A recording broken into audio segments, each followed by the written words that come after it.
Guys, this is episode 39.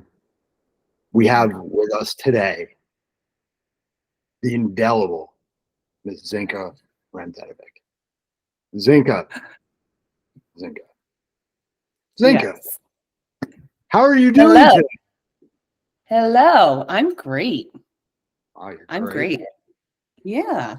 You're great, and you're blonde now. I'm great, and I'm blonde, and getting up there in age. So was this like a play on the Barbie movie? Did you want to was it, with Barbie coming out, you wanted to bring out the blonde highlights and everything like that? No, I'll be honest. I don't hide anything from anyone. I'm just trying to hide my gray hairs. And we're getting the show now. I don't hide anything. I'm an open book. Zinka's, by the way, Zinka's not that gray. So just an FYI. Compared to, I mean, it's all relative because pretty much compared to anybody, nobody's really that gray compared to me. But that being said, Zinka's not really that gray. I'm getting into a new age bracket, so. Oh, you're turning 40? Yep. Next month.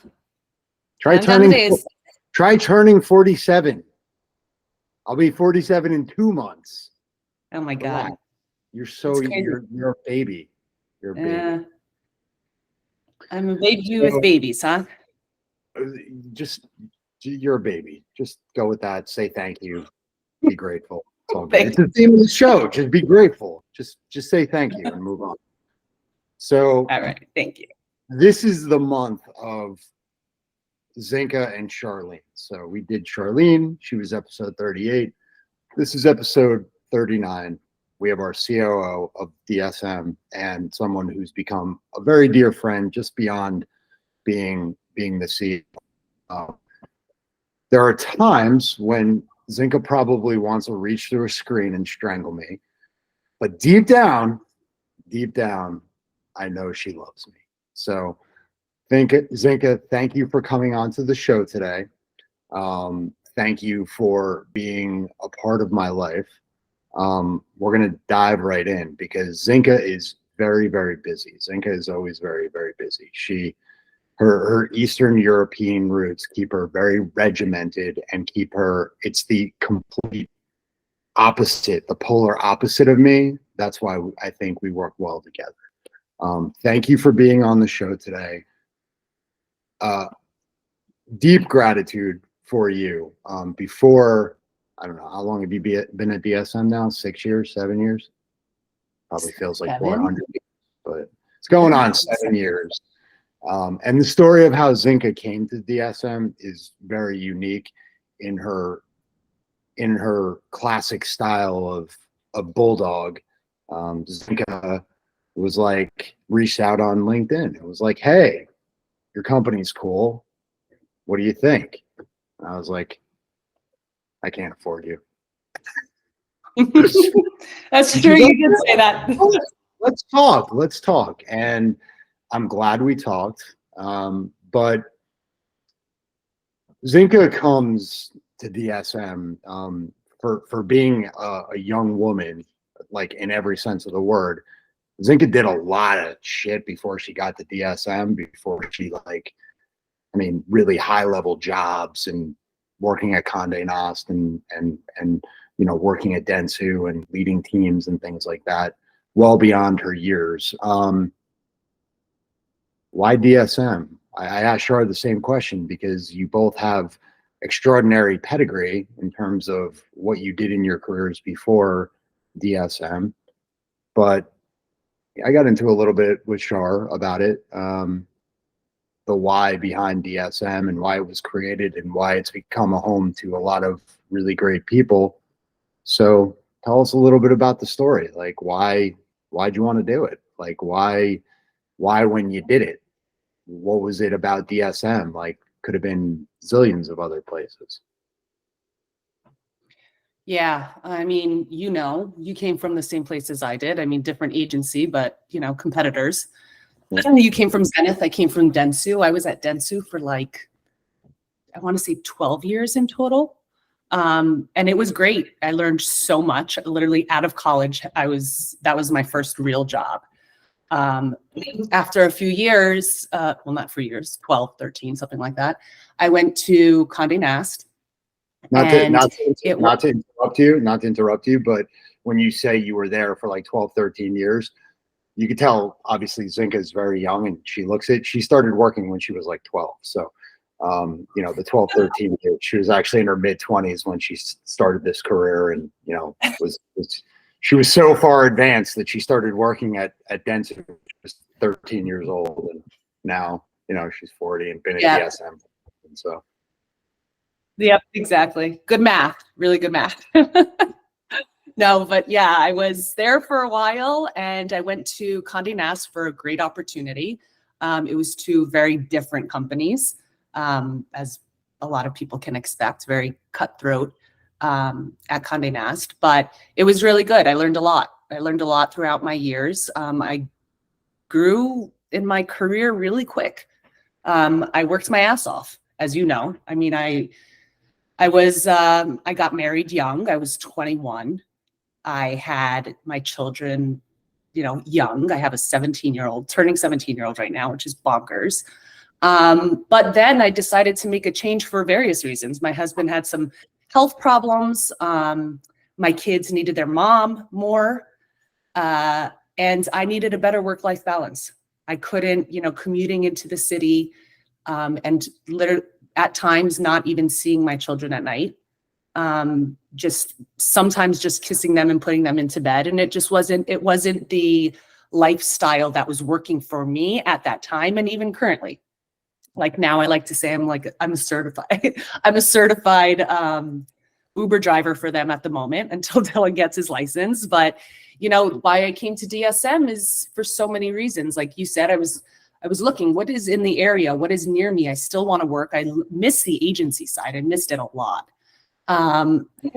And as I started kind of doing research and looking as to where you came from, Darren, and what you guys were doing, the culture of what DSM, what you have built is, and kudos to you, honestly, on that. Like you get it.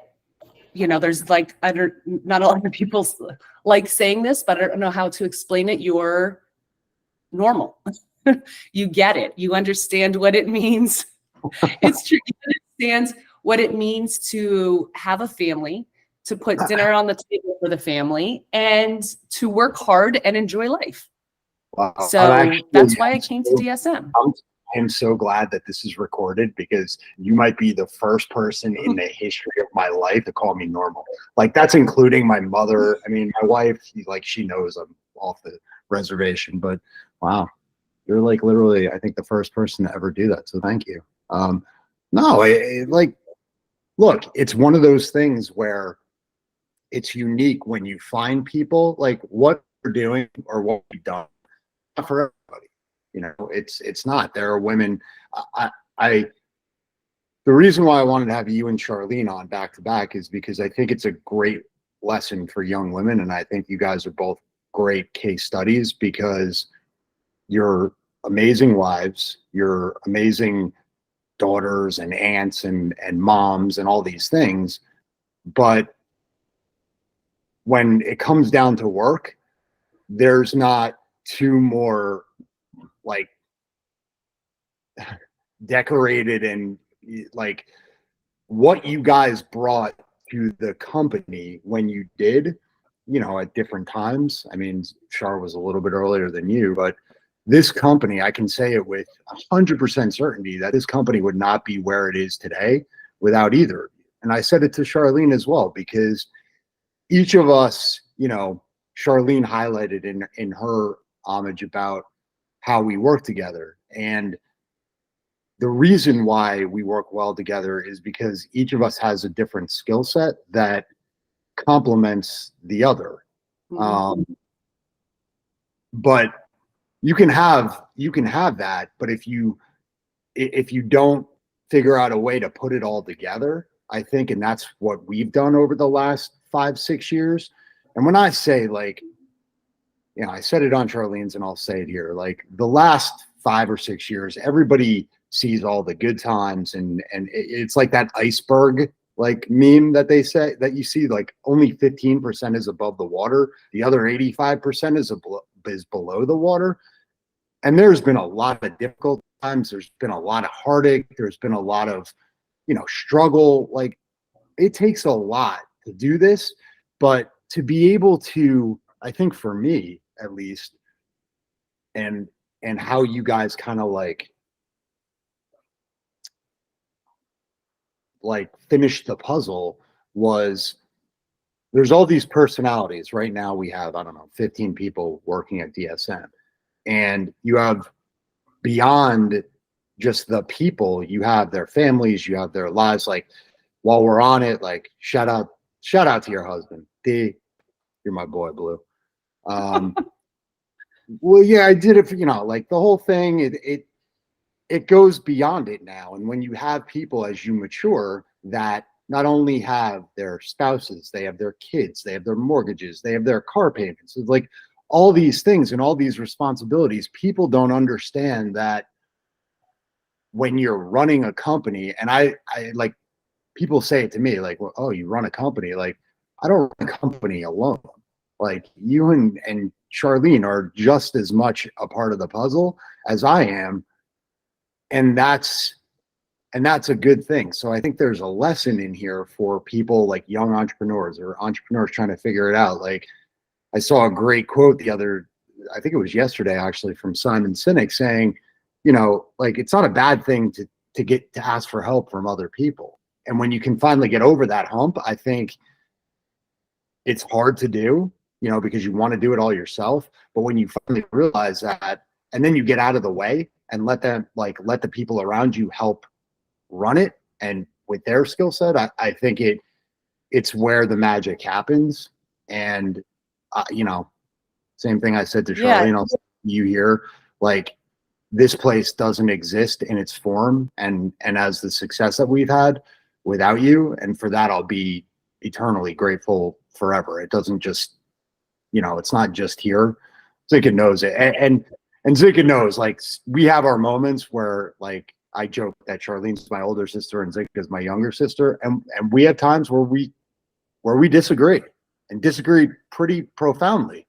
But at the end of the day, we all know that we're rowing the boat in the same direction. And there's a lot more beyond just us that we have an obligation to. And I think that's why it's been wildly successful over the last, 5-6 years.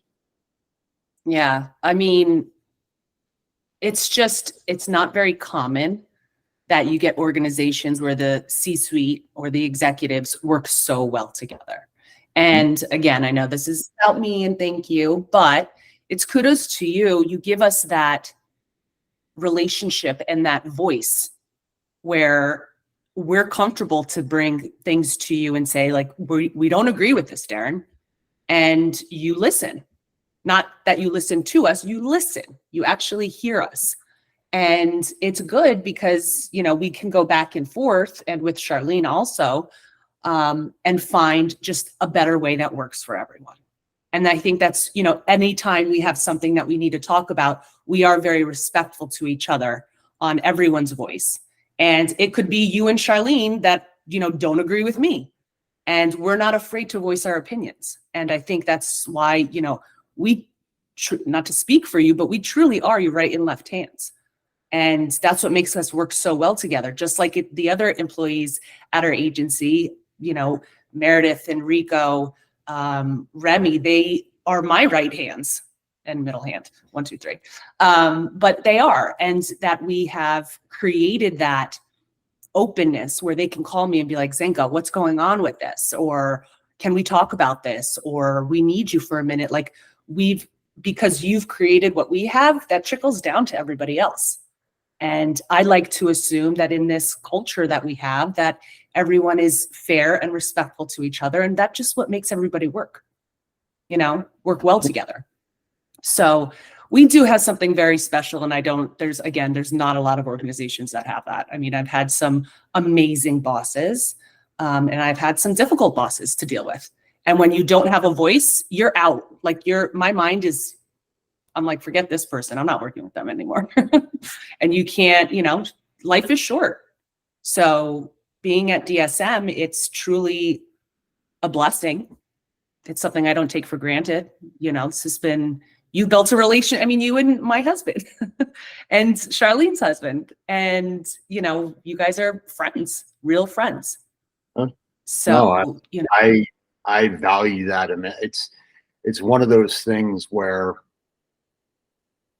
one of the days and nights that stands out the most was, a story that I'll be forever grateful to you for. And it was that night where we were in Knoxville, Tennessee, and you were in tears. You were in tears. We went down to visit some friends that we have been talking to about, some business dealings with another agency. And when you talk about your voice being heard, that was something that will never, that night, Zinka's not extraordinarily emotional. She's a COO in every sense of the word. She's, the calm to my storm, or whatever. And it truly, that night was something that I will forever remember, because the mask came off, and it was just like, this is who I am, and I need you to know this, and I need to be heard, and I need to say this. And it wasn't, a particularly easy conversation, but it was something that will stay with me forever, because it was, your intuitions are second to none. Your intuitions beyond, with the exception of my wife, and I'm partly because I'm married to her, obligated to say that, but although she is very smart and her intuitions are extraordinary, your intuitions are, or your intuition is second to none. And having enough of a relationship to be able to have a conversation like that, or in a bar, having a drink and seeing how much it impacted you, it's something that I'll forever be grateful for, because of, your intuition. But just, it's something that I'll never forget, because you don't get that opportunity, to get that deep with people. And I say deep, I consider you guys friends. It's hard, because we do work together, but at the end of the day, if you called and said, I need the shirt off your back and this is what's going on, you drop everything. You just drop everything. That's the way it is. And that's, to the culture, that's what, no matter what happens with DSM, well, if we go on for the next 30 years, if we go out of business tomorrow, not that that's going to happen, but just using it as an example, that will always be. And I want you to know that. It's the same thing I said with Charlene. It feels like we've been through stuff that only family goes through. And that to me is that's the most beautiful thing and the most important thing about the relationship as it's gone over the last 6-7 years, whatever it is. So that's what I'm glad grateful. you brought. And thank you for saying that. Honestly, that means a lot. And I'm glad you brought that up, because I don't think I ever cried to shed a tear in front of people. That's so not me. You know that. You know me emotionally, because we're also friends, but for work, and it triggered me, because we have built such a great culture and company, that for it to change in a way that I just didn't feel was us scared me. And it did. It scared me, because it wasn't where I saw, or we saw, but since it was me, but it wasn't where I saw us going. It wasn't with, maybe those people, the very nice people, but it just wasn't, it didn't feel like DSM anymore. And I say this to you, a lot. And I know it used to be like, what are you calling? What are you calling me, a mascot? You're Darren. You're our mascot. Like, it didn't feel like Darren anymore. And I think that just goes to prove how much, and you saw that, but how much it affected me and how much I care. And I do. So here I am. You're stuck with me. You're stuck. Yeah, you can probably turn that around and say you're stuck with me. So it's okay. It works out. We'll go great together. What for you as a woman in business? This is something I push Zinka on, and she always pushes back on me because she's like, dude, this is not my jam. Like, just leave me alone. Just let me do my thing and whatever. As a woman in business, again, over the last 5 or 6 years, there's been ups, there's been downs, and you're in a position of power. There's not like when you say left hand, you're my right and left. Like, there's no if, ands, or buts about it. You and Charlene, like, yes, I happen to start the company and I happen to be the figurehead because my initials are on the door. 90% of the company is run by 2 women who I value and care for immensely. But as a woman running that and having, I think we have a pretty cool dynamic of like men and women at the company. It's not like we have all women or we have all men. Like, there's both. And the interactions sometimes are interesting because we have 4 different teams that are, working together. As a woman in business in a position that you're at, and again, it's only DSM, it's not like you're running Amazon or something like that, but what sort of advice could you give young women here that are listening about working your way up the court? Because there's a certain amount of like savagery that goes into that. When when you're at Condé Nast or Dentsu, like you're pushing, you're clawing over people. Like, I had to do it too. What would be the one piece of advice that you would give young women who want to pursue a career and still, have a family and things like that? Like, what's the most important thing that stuck with you over the last 6-7 years? So easy to answer. So easy to answer. It's in my blood. You need to be confident and you need to stick up for yourself. It doesn't matter who you're working with. I've had toxic bosses. I've had amazing bosses. I will never forget when I was in a meeting with my then CEO and my boss, who I adored at the time. And he was, they brought me into a meeting that they were talking with each other. And I was just kind of there in the meeting.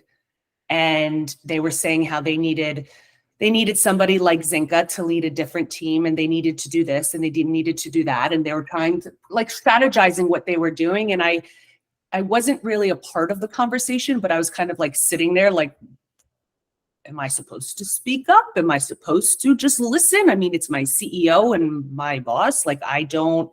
And then I just, sorry to say it, but I grew a pair and I let them know. I said, okay, may I please speak? Here's where I see where I should be. Here's where I think my team should look like. If this client wants me, this is what I can do. And I just kind of literally put myself on a pedestal, and that's nothing to be embarrassed about. I felt like I deserved it and that I could do it. And I spoke up. And that's just an example of me in my career and getting myself on higher levels.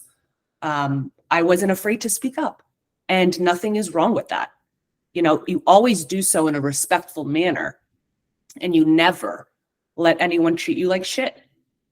And I don't. Darren, you and I, we've bumped heads before, and I'm like, listen, we gotta chill, the both of us. But again, you give me that respect where I can have those conversations with you. So anyways, for the women out there really trying to grow in their career and move up the ladder, be confident, be honest, tell people what you want. Tell people what you want, what you are looking for. That's exactly what I did with you, right? I'm like, this is what I want. This is what I think your business needs. And And maybe it won't work for the both of us, and maybe it will. And thank God it did. I am here. Yeah.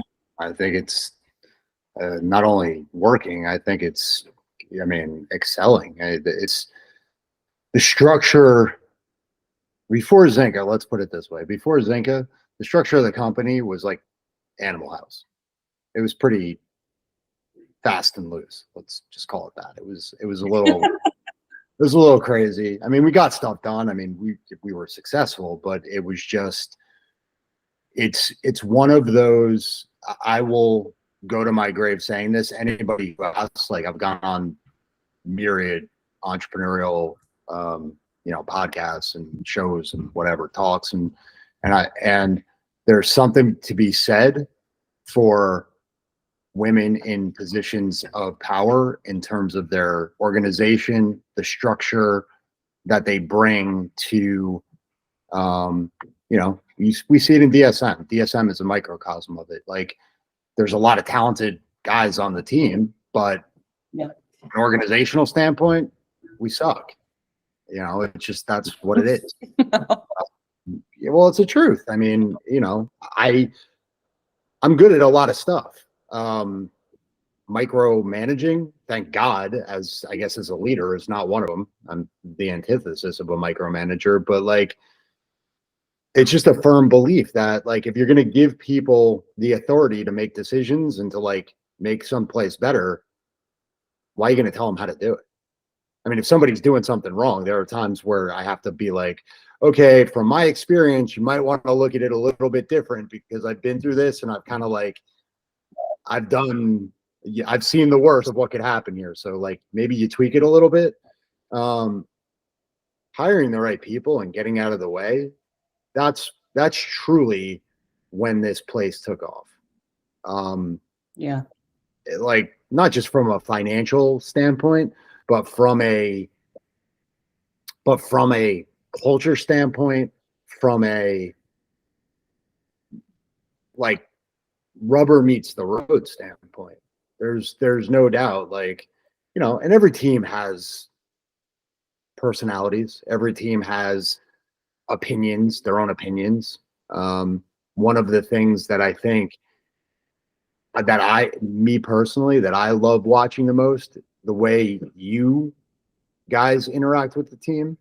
So, and not only with the team at large, but how you've cultivated a middle management with Dan and Mayor and Remy. Like, you brought them up and gotten them to places in their career where, it's like that old adage, like, train somebody enough so they'll, leave one day and they'll be okay to leave. Like, if you don't train them and they stay, like, that's a disaster. And these folks, like, it's been great to see. There's now over half of the company that's been there for some longer than you. 7-8 years. Yeah. I mean, there's at least close to half of the people, and even the people that are at the low end of their like tenure at DSM, they're there 2-3 years. So that's extraordinary to me, because an agency our size, like, let's call it what it is. We're a small agency in the suburbs of Manhattan. Like, we're competing against even in New Jersey, we're competing against a lot of other agencies that are really good at what they do. And that, to me, speaks to the leadership that you guys have brought to the table, and the fact that people gravitate to you and want to work with you. Even when things like Zinka's not a pushover. Like, Zinka is tough. I'll say it right here. Zinka is, she can negotiate with the best of them. It's what she was trained to do, but it says something when people are here for 2-3 years and they have families and they understand.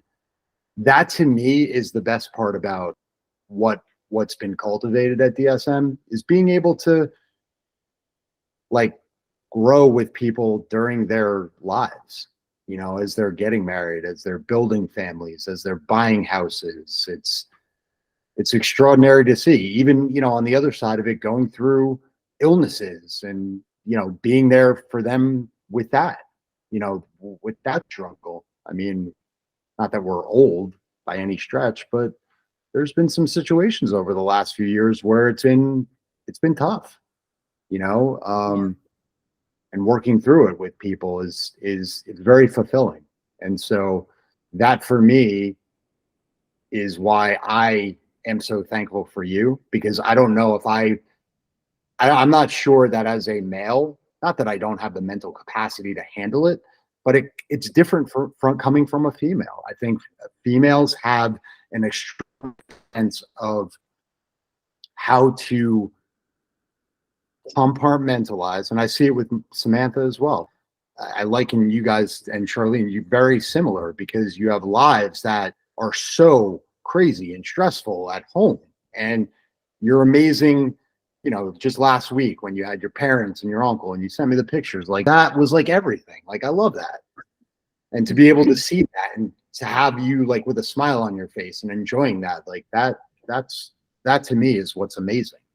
And we're still all doing it and getting shit done. Like we get a lot of shit done. So anyway, I wrap it up. I'm going to turn it over to you. You get the last word, but Charlene almost made me cry, and I swore I wasn't going to do it today, but I may get a little emotional with this football banquet last night and these kids going on to high school. I am eternally grateful for you, and this homage is for you, but what you mean not only to this place, but to me as a person. Like, I'll always consider you a friend, but I think of you as family, and I'm so grateful that you did reach out and that you did push me hard to make this happen, and I'll be forever grateful for you for that. So thank you. You're welcome. And thank you for saying that. See? So it might be the second time that I cry. Charlene, you bring out the tears in me. Thank you for saying that. I very much appreciate it. You are awesome. You're awesome to us as a friend, as a family member. And I am forever grateful for you. Thank you for DSM. Thank you for creating this company, and for allowing us to be a part of it, a real, true part of this family. Business, yes, but family. And you're awesome. You're amazing. And I appreciate you every single day. So thank you. You're welcome. Thank you. Episode 39 is in the books before I totally lose it right now. Zinka Ramdedovic, episode 39. Homage. This homage is yours. You are the best. Thank you for being my little sister in business. Thank you for being you. All right. That's it. Darren, thank you. All right. All right. Bye.